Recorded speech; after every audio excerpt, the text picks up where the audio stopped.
Welcome back to Daytime Ottawa here on Rogers TV. Oh my goodness, growing up, absolutely loved doing models. Hobbies took up so much of my time. My brother and I especially loved doing cars and, you know, army tanks and planes and that kind of thing. And you know, it continues to this day, and it's a great way to get young people and older people like myself off of those screens and doing something that's a lot of fun. And I am joined by Bill Chappell. He is the owner of the Hobby Center. Welcome back. Great to have you back here, Bill. Thanks for having me back, Dave. Yeah, let's talk about that. You know, I said it myself, and I think it is a really important thing to try to get kids away from the distraction of screen time. What better way to do it, Bill, than hobbying, right? Exactly. I've been doing this for 37 years, running the Hobby Center. And of course, I make a living selling hobbies, but now I find my focus is more on selling the idea of hobbies and getting people to do hobbies, because there's so many benefits. And, you know, one of the big ones you described, getting them off the electronics and doing things with their hands and their minds. Yeah. What about some of the other benefits?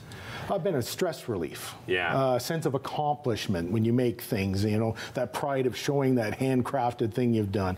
These hobbies we sell, they're like an artist's canvas, and you can make them simple, you can make them complicated, and everywhere in between. So you install your own level of personality and finesse into them. You mentioned 37 years. I mean, there must have been a ton of changes over those 37 years, but I'm sure a lot have stayed the same. Like there must be some, like I mentioned, cars and, you know, army tanks and things like that. That's still around, but what else have you seen sort of, let's say, the last couple of years? What's becoming more popular? Oh, lots of science fiction movies. You know, Star Wars is big again. We have these Japanese kind of robot mech models, and, you know, with the advance in electronics for, leisure electronics, also miniaturization, so the radio control. Smaller and smaller, more complex for less money, you know, that sort of thing.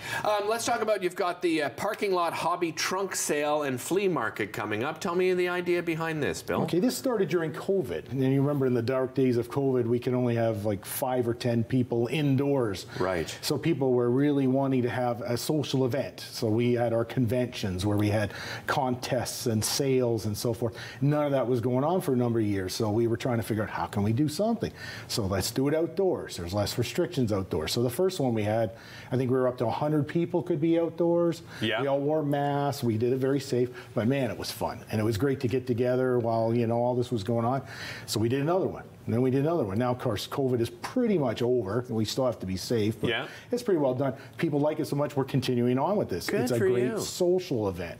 You get to meet other hobbyists. You get to get a deal. You get to find that crazy kit maybe you've been looking your whole life for. There it is, you know? It's just so much fun. I guess part of the idea, too, is if you have some older, you know, models, some unwanted ones, right, that perhaps have been sitting in your closet for a long time, if you're not going to use them, if you're not going to build them, I mean, why not bring it and give somebody else an opportunity to do it, right? It's a type of recycling. Turn your stash into cash. So if you have a basement full of stuff, you have that unfinished Mustang model. I do, yeah. You might have to sell that off someday. I don't know. Yeah. And as you said, you know, it is very social. So this is also an opportunity if you love hobbies, if you love doing this kind of thing and you're looking for other people. I even, you know, I compare it to gaming, right? My brother's, you know, my age, you know, 50-some years old, and he was trying to find somewhere, where can I play board games, right? Where it's not just a bunch of, you know, 10-year-olds, and he's found that. Hobbying must be the same type of thing too, Bill. The same. Many of the people that will be selling off their excess and whatnot are members of the local hobby clubs. So you get to meet people. You can ask them questions. You can actually learn about the hobbies as much as, you know, it's not just about the buying and selling. It's about social, making contacts, and, you know, really getting into your hobby.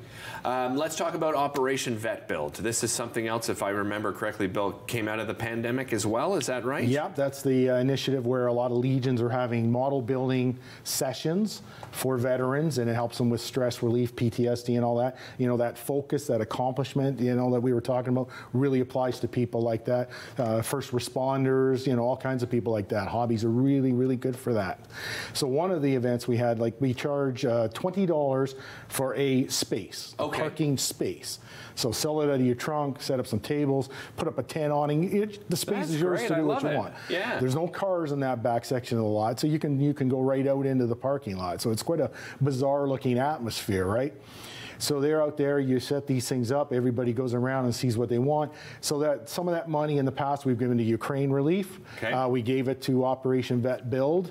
And this time the money's going to a little bit of different. It's going to our own kind of charity. We're going to have to relocate the store at the end of this. Yeah, so what's happening? We're probably going to take the money and put it into part of the pot for the relocation expenses. Why the relocation? Our lease is up, and we would like to get a different location, something a little more suitable to us and cost effective. So this is the first time I've said this openly. Really? So this is like an exclusive. You scooped it, yes, sir. But I mean, at the actual event too, will you still be taking donations for? Yes. Okay. If you didn't sell this kit and you still have it and you want to donate it for the vets, more than welcome. We'll have a box or something set up to take those donations. Yeah, and you know what I love is the fact that you're bringing it to vets, and it is something that brings them together too, right? I mean, and many of them are on fixed incomes, and you know, sometimes if you want to get a pretty nice model, it's not exactly cheap for some people, right? So this is again a great opportunity for that. You brought some examples along. Let's just talk about a couple of the things you brought. Things that might or may not be there. You know, there's all kinds of model kits. There's cars. There's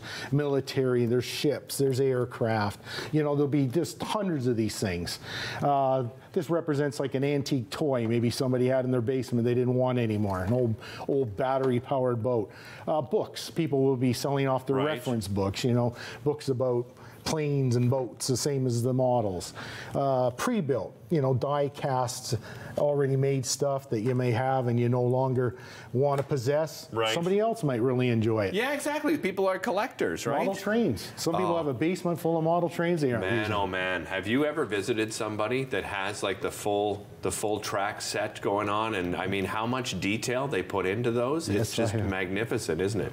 Complete basement full of this. Yeah, absolutely. Remind everybody where and when it's happening, Bill. So it's May the 28th with a rain date of June the 11th. Okay. It's in the back parking lot of the store. That's at 33 Royden Place. Yeah.